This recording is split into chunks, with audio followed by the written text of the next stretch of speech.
هي في الواقع ما هيش فرحة من أجل البقاء، هي فرحة من أجل الحفاظ على هوية هذا الفريق اللي كان مهدد بالاندثار. لأنه في الواقع الملعب التونسي ما نجمش نتخيل للحظة أنه يغادر النخبة أو فرق النخبة. الفريق اللي تأسس من عام 1948 واللي موجود في القسم الوطني من عام 1952 وما غادروش، وكان دائما في صف الكبار. كنا نؤمن منذ البداية ومنذ تولينا مقاليد الفريق انه قدر الملعب التونسي البقاء في الرابطة المحترفة الأولى. احنا كنا نتمناه انه الفرحة هذه يكون من أجل التتويجات، من أجل يكون رمز البطولة أو رمز الكأس نهارتها موجود، لكن الله غالب، لأنه الوضع العادي هذا هو الملعب التونسي.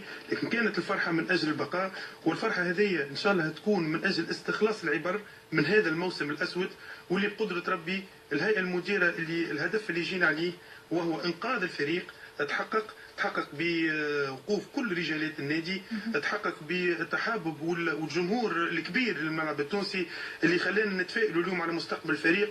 وقت اللي ريناه الشعور بالخوف على مستقبل فريقه، وقت اللي ريناه بالحق يراه في فريقه الملعب التونسي اللي كبر معاه، يشوف فيه في الوضعيه اللي عاشها سنه. ان شاء الله كما قلت لك سنه للنسيان. توا نحكيو على العمل، نحكيو على البرمجه، نحكيو على اعاده الهيكله. نتكلم معك توا في هدوء كبير. كان تذكر الحصه وقت اللي استضفتونا اول ما تولينا كان جو كبير من التوتر من الخوف. رد بالك راهي امانه كبيره ماهيش سهله. الحمد لله الحمد لله نقولها برشا مرات اللي تعدينا من العقبه هذه، وان شاء الله يكون درس كبير للاحباء والمسيرين والكل من ينتمي الى الاحمر والاخضر. في حالة بقاء النادي باش يغادر، لكن من بعد عدل عن قراره، شنو اللي خلاه يتراجع؟ شوف، راهو انا قلتها وديما نعاود نكررها، راهو المهمه اللي جينا من اجلها الهيئه المديره راهي جينا من اجل انقاذ الفريق اللي لقيناه في بعد 13 جوله عنده 6 نقاط. ونقولوا معناتها براتيكمون الملعب التونسي، وما نحبش نقولها، عمري ما قلتها ومانيش باش نقولها، في الرابطه المحترفه الثانيه. ما نجمش نوصف لك الجو المشحون اللي كان والضغط اللي كان متسلط عليه. نحكي على رئيس النادي، الضغط على الصعيد المالي، الضغط على الصعيد المعنوي، الضغط نتاع الجماهير ونتاع الاحباء اللي خايفين على فريقهم، وهذا حق مشروع بالنسبه لهم هما باش يخافوا على فريقهم، لانهم ما يهمهمش في اسماء المسيرين، يهمهم فقط في وضعيه الفريق. ما همش باش يتسائلوا الاحباء يقولوا شكون السبب وما هي الاسباب العميقه المباشره غير المباشره، شكون، ما يهمهمش، يهمهم فقط ضمان البقاء في الفتره ذيك. الجو هذايا راهو خدمه كبيره تخدمت مده ال4 شهور هذوما، في لم الشمل، خدمه كبيره على المستوى الفني والاداري، في الانتدابات، على مستوى التصرف في موارد الجمعيه اللي نعرفوها الناس الكل، موارد بصراحه معناتها شحيحه على الاخر. لقينا الحلول في ظرف وجيز. كل هالضغط هذايا يخليه بطبيعه الرئيس يقرر الانسحاب مباشره بمجرد معناتها تصويرة بن حسانة بعد مقابلة جريدة توزر. بالطبع عفوا مش بن حسانة، الحكم قصعي هيثم القصعي عفوا، بعد مقابلة جريدة توزر بالطبيعة باش يخمم معناتها باش ياخذ راحة وباش يخرج. لكن بمجرد يعني احنا بعد ما اصدرنا القرار هذا عرضنا الامر على رجالات النادي الكبار وقلنا لهم اليوم يلزمنا نخموا ربما في شخص اخر ياخذ مقاليد الفريق. احنا كهيئه مديره اجتمعنا وبصراحه وهاني نقولها على الهواء، قلنا الكل مع بعضنا على اتفاق ان نحن بدينا المغامره هذه برئاسه انور حداد بخبرته وتجربته. قلنا له احنا اذا كان انت مستعد تواصل التجربه نتاعك فاحنا معك، فاذا انت غادرت فاحنا باش نضطروا ان نغادروا كل المهمه هذه.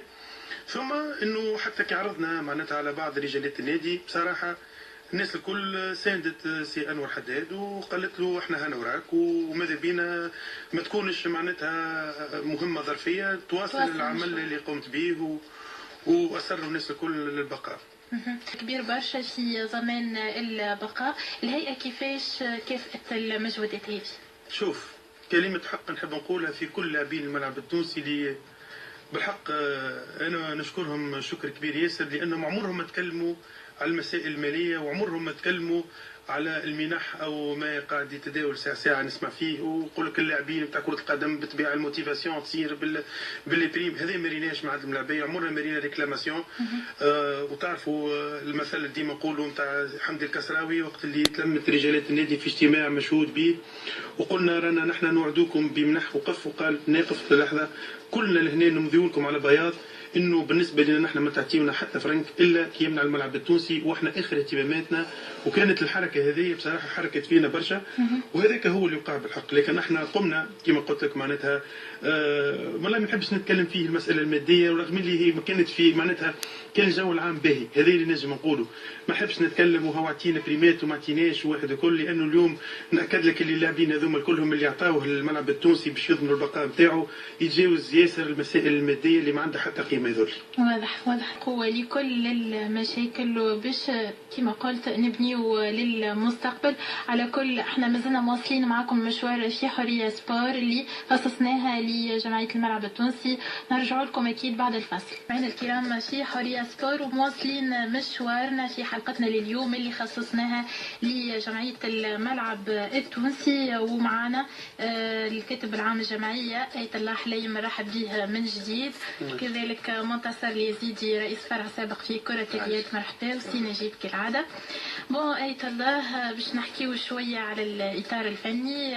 انور حداد كان باش يتخلى عن مهام لسعد الدريدي، ولولا تدخل بعض الاطراف ومن بعد عدول عن قراره ورجعوا. شنو اللي صار بالضبط؟ بربي هنا هيك في السؤال اللي يحمل في طياته الاجابه. القرار بيد شكون؟ بيد الهيئه المديره. وحتى حد ما ينجم يملي علينا قرارات فوقيه من فوق. اما كي يبدا التوافق موجود، احنا على اثر اجتماع كبير اجتمعنا به برجالات النادي كله واللي مدوا كلهم يد المساعده وقالوا مستعدين يقفوا مع الفريق. اتفقنا الكل باش نعملوا لجنه فنيه وقتها. باهي اللجنه الفنيه، واحنا وقتها استدعينا روبرتينو، وكان شبه مؤكد انه سنمضي معه عقد فيما تبقى من الموسم، الا انه تراجعنا عدلنا امام هذا القرار، تراجعنا عفوا عن هذا القرار امام معناتها ما عطيناش بالظهر لرجالات النادي اللي بجلناهم واعطيناهم الاولويه على مساله التراجع ربما فيه. وقت اللي اللجنه الفنيه ارتأت وبحضور السي انور حداد بإعادة سعد الدريدي إلى المقاليد الفنية للفريق، فقررنا التراجع على مسألة التعاقد الأولى اللي كنت ذكرتها لك. يعني المسألة كانت في جو من التوافق، والقرار بتاع إعادة سعد الدريدي كان عن اقتناع وعن الأسباب نتاعو الموضوعية والأصلية، خاصة وأنه ساهم بشكل كبير في تحسن وضعية الفريق. ساهم بشكل كبير صحيح. لسعد الدريدي راهو ما نشكوش في قدراته الفنيه، عنده حاجه ميزه باش نقولها، ربما اعطى الملعب التونسي طابع خاص في اللعب نتاعو. والراي نشوف حتى في الجمعيات الكل اليوم، ربما كان جات البطوله تبدا من الاياب، ربما الملعب التونسي، خاطر نحب نذكر فقط انه الملعب التونسي في مرحله الاياب جاء الرابع قبل حتى النادي الافريقي. دونك الملعب التونسي خلاص حكت مره ما فهمتش انا بالعاني دقلك انا جبت الموضوع هذايا، حبيت نقول حاجه بركه، راهي احنا علاقتنا طيبه مع النادي الافريقي شويه. هذا السؤال انا باش نطرح عليك من بعد شويه اكيد. باش نقولوا مسؤولين النادي الافريقي علاقتنا ممتازه معهم شويه. حاجه بركه راهو من الطبيعي انه تصير توتر الاجواء بين الجماهير. صارت برشا حملات على الفيسبوك، لنا برشا مشاكل ما بين جمعيه الملعب التونسي واحباء الجمعيات الاخرى بما فيها معناها النادي الافريقي. جمهور الملعب التونسي نعرفوا جمهور متسامح وجمهور باهي، والنادي الافريقي على غالب لعبوا مقابله نتاع كره القدم واحترموا فيها الميثاق الرياضي وانتهت بانتصار النادي الافريقي، وما عقبناش على الموضوع هذا. هذا هو اللي نحبوه وهذا هو اللعب من اجل الانتصار. نقول علاقه بقدره ربي، ترجع زوج جمعيات كبار وعلاقتنا طيبه بقدره ربي. قلت لك القرار نتاع اعاده لسعد الدريدي كان قرار مدروس ولي كفاءته ولي درايته بالافكتيف نتاعو، وعرف لسعد الدريدي كيفاش يستغل فرصه الرجوع نتاعو، وريتو الطابع الهجومي اللي كما قلت لكم اعطاه نكهه خاصه للفريق، يلعب لوفونسيف وتمكن من ضمان البقاء عن جداره وبالكفاءه نتاعو. واضح. رئيس المجلس التأسيسي مصطفى بن جعفر اللي مركب الملعب التونسي، واللي اعتبرها البعض عندها شوية بعد سياسي. يقول لك علاش معناها المسؤولين الكبار ما يتفكروا الأندية كان في التتويجات، شنو معناها؟ يعني تفكرنا في وقت اللي الفريق يعني يحتفل بضمان البقاء. مستحيل مرة، ما تقول لك علاش مستحيل، لانه سبقت زياره سي مصطفى بن جعفر اللي شرفنا بالحضور نتاعو، وإحنا نفرحوا بكل الضيوف من وزراء او من شخصيات سياسيه او من حكوميه اللي يزوروا فريقنا، لانه سبقت زياره سي مصطفى بن جعفر زياره والي تونس، وسبقتها ايضا زياره وزير الشباب والرياضه سي طارق ذياب، واللي بالمناسبه نحب نشكره بالحق لانه كان عنده دور كبير في بقاء الملعب التونسي ضمن فرق النخبه، وقت اللي عمل دور الصلح بين الهيئتين السابقه والجديده وكالجلسه العامه الكبيره اللي حضر فيها. شكر كبير ليك يا سي طارق على اللي عملته على الملعب التونسي، والتاريخ باش يقعد يذكر لك الشيء هذا. دونك قلت لك سبقت زياره السيد وزير الشباب والرياضه وزياره والي تونس، وجات زياره سي مصطفى بن جعفر في هذا السياق. قلنا له اجا شوف المركب الرياضي نتاعنا اللي مع 84 وقع تشينو. اليوم الملعب التونسي بعد اكثر من 30 سنه على ما اظن ما عندوش ملعب، بالحال انه في بعض الفرق الاخرى لينا اعاده تاهيل في الملاعب نتاعها 3 أو 4 مرات.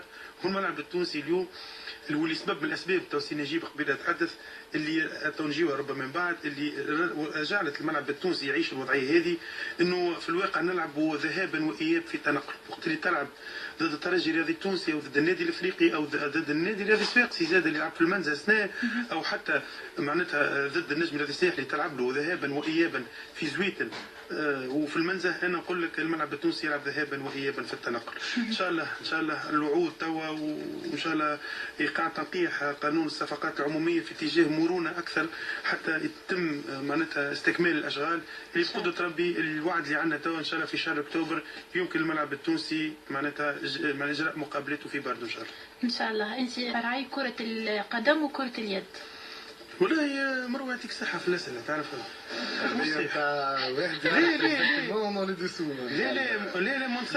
لا منصر خاطر مش صحيح، خاطر هي تعطيني فرصه باش نقول اللي هو مش صحيح. ما فماش انت عايشه في خزينه ساعه بالمناسبه. لا انا نحكي على انت عايشه في المستقبل. اسكو فما انت عايشه في المستقبل، مش نحكي على تو. انا ديجا تو حكينا اللي فما صعوبات ماديه، اما قلت لك اسكو فما انت عايشه في المستقبل، خاصه وانه فما مبادرات. شوف الكل من يسمع فينا وساهم من قريب ومن بعيد حتى بدينار عطاه للملعب التونسي في الظروف القاسيه اللي عشناها. قلت قاسيه لانه كان من بعد يتجبد الموضوع نحلوه اكثر، لأن ما دخلناش على مجرد انتدابات فقط، دخلنا ربما على بعض الديون المتخلده واللي كلت لنا برشا معناتها من الخزينه نتاعنا من الموارد الماليه نتاعنا. فوالا دونك اللي يقولوا اللي نشكر كل من ساهم من لجنه المسانده الماليه اللي عطاه للملعب التونسي في الفتره هذه. لكن في الواقع الملعب التونسي يلزم يبحث اليوم على موارد قاره، لانه اذا كان نتحدثوا على اعاده هيكله وعلى عمل قاعدي صحيح واستثمار في شباب او في شبان الملعب التونسي، لانه الملعب التونسي في الواقع ما عنده حتى خيار الا انه يستثمر في الشبان نتاعو. احنا ما عندناش موارد ماليه تخول لنا انتداب لاعبين على مستوى دولي كبير كيما الترجي الرياضي التونسي بصراحه نقولها اللي عنده موارد كبيره، او النجم الرياضي الساحلي او النادي الافريقي.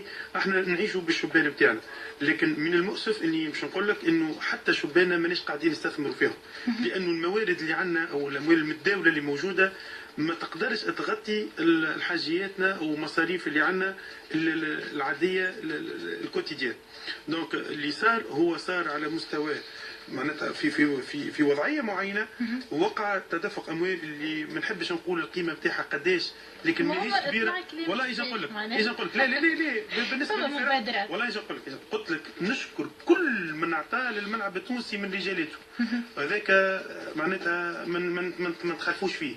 لكن اللي صار انه الاموال هذه كلها ما تجيش ربما ما نحبش ننقص من قيمه معناتها المسانده هذه او الدعم هذا، لكن ما يكفيش ما تغطيش ومازال عندنا الاشكال هذا، واللي باش يقع العمل عليه بالطبيعه ابار ريستركتوراسيون وابار البرنامج نتاعنا ان شاء الله اللي باش نخدموا عليه، انه البحث على موارد قاره الملعب التونسي، يزيه الملعب التونسي من الارتجال، يزيه من معناتها الضغط اللي يعيش فيه ديما معناتها هذا موضوع ملف يلزم يتحل لوحده. بالنسبه للموارد الماليه عندنا مشاكل كبيره ياسر.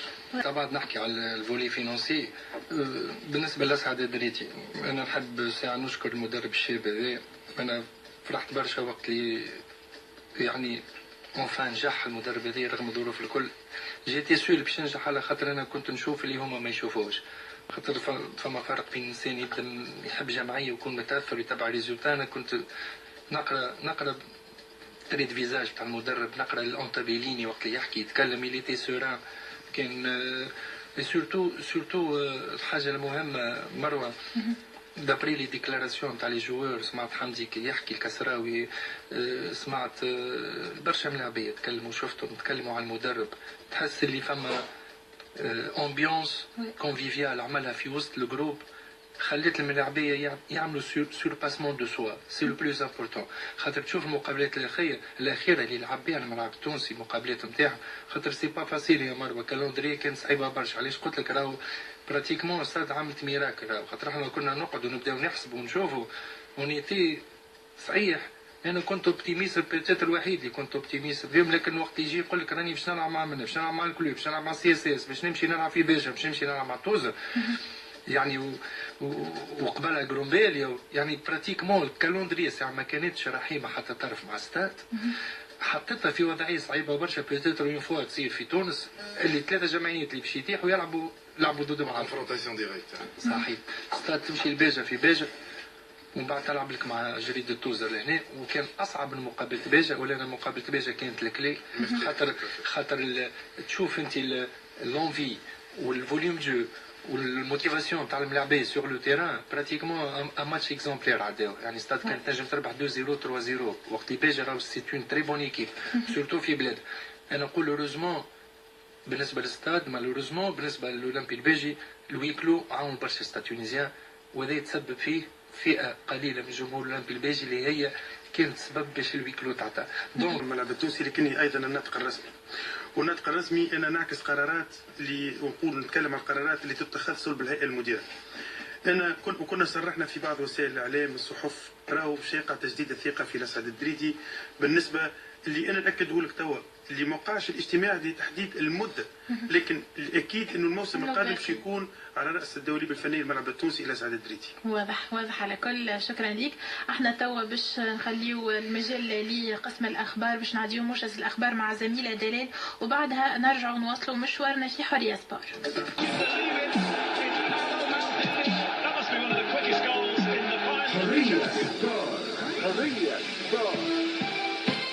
رجعنا لكم من جديد مستمعينا الكرام في حرية سبور المخصصة للحديث عن جمعية الملعب التونسي، ونواصلوا الحديث معك آية الله. لو كان نعملوا هكا تقييم صغير بين أول ما جيتوا لمسك يعني زمام الرئاسة وبين توا. شنو توا؟ فما أول تقييم هو الراحة النفسية. الراحة النفسية مؤقتة. كان وقت اللي يجي في وضع أنه كما قلت لك الملعب التونسي بنسبة كبيرة ممكن يلقى روحه في الموسم اللي بعده في الدرجة الثانية. ما تنجمش تخدم بأريحية وما تنجمش تخدم بطريقة هيكلية وموضوعية ونجي عندي برنامج وباش نجي ننفذه. لا، احنا دخلنا في وضعية متأكدة مرحلة الإنقاذ. وفي الإنقاذ باش نقول لك بصراحة ما نجموش نحكيو على برامج وما نجموش نحكيو على إعادة هيكلة وما نجموش نحكيو على تحضير فريق.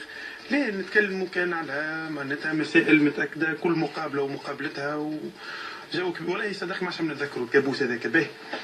اليوم بالطبيعه خلينا شويه نفس. الملعب التونسي مترشح لدور ثم النهائي لكاس تونس. ان شاء الله نمشيو فيه لبعيد، نمنوا بالجروب اللي عندنا، ولكن بدينا من توا في بالطبيعه اتخاذ بعض القرارات اللي ربما باش تولد لنا شويه ردود فعل. تعرف وقت اللي يبدا ثم انسان مريض ربما ياخذ دواء نجم يقلقوا باش تصير لنا ردود افعال، خاطر باش ناخذوا قرارات صارمه وقرارات ربما يتضرر منها البعض. لكن سامحونا شكون اللي باش يتضرر منها؟ لا والله صدقني مانيش نشوف. انا قلت لك باش ناخذوا بعض القرارات خاطر احنا عملنا دياغنوستيك في الفتره اللي احنا تولينا فيها تسيير الفريق. رينا بعض النقائص، قلنا توا عندنا هدف هو الانقاذ، لكن فيما بعد باش بالطبيعه نعاودوا نخدموا الخدمه كلها من اول وجديد وعلى قواعد صحيحه واعاده هيكله كما نقول لكم. ربما متصرف بعد توزيد يعطيك بعض الملحوظات في الاتجاه هذا، لكن انا نحكي لك على الاطار العام والاهداف الكبيره نتاع الهيئه المديره اللي حضرناه. عندنا برنامج عمل كبير، ان بروجي سبورتيف لستاد تونيزيان وبروجي ادمينستراتيف اللي يميز الملعب التونسي ما عادش ينجم يواصل في سياسه الارتجال. هذايا باش ياخذ برشا وقت. اللي بعض القرارات ربما نعطيها لك توا، انه وقع اغلاق مركب باردو، اغلاق فني لكامل اصناف الشبان ما عدا الاكاديميات اللي صغار وصنف النخبه اللي عنده مقابله مهمه في كاس تونس، اللي بالطبيعه ربما ثم حاجات باش تسر كل احباء الملعب التونسي. في كما قلت لك احنا باش نراهنوا على الشبان وباش نستثمروا في الشبان، والشيء اللي باش يراوه ان شاء الله بعد شهر باش يسرهم ياسر في مركب باردو. احنا البرنامج كما قلت لك كبير، فيه الجانب الاداري، فيه الجانب المالي للبحث عن الموارد قارة الفريق، وفيه الجانب الفني. وباش يقع تطعيم ربما الهيئه المديره ببعض اللجان اللي باش يكون عندها دور كبير. نحبوا نشاركوا كل ابناء الجمعيه، ونقولها بصراحه الابناء الفاعلين، الابناء اللي يجيو الملعب التونسي من اجل خدمه الملعب التونسي.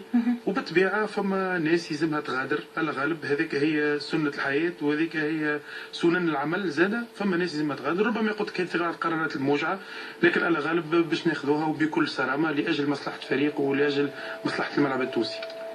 واضح. يعني اليوم كيف نشوفوا الوضعيه الصعبه اللي يمر بها الفرع هذا. ديجا الملعب التونسي تلعب تنشط في الوطني ب، وكانت مهدده حتى بالنزول الوطني. انا قبل من باش نحكي على فرع كرة اليد والليتا اكتويل معنا دي شوز، نحب نرجع للتاريخ ونعطي بسطه صغيره على تاريخ الفرع. نحب نقول للفرع هذا عمره 51 سنه. تاسس في اوت 1963. c'était la première affiliation à la fédération tunisienne de handball. Les fondateurs c'était Taïb Landorsi الله يرحمه، يافي سي عبد الرزاق بن شعبان.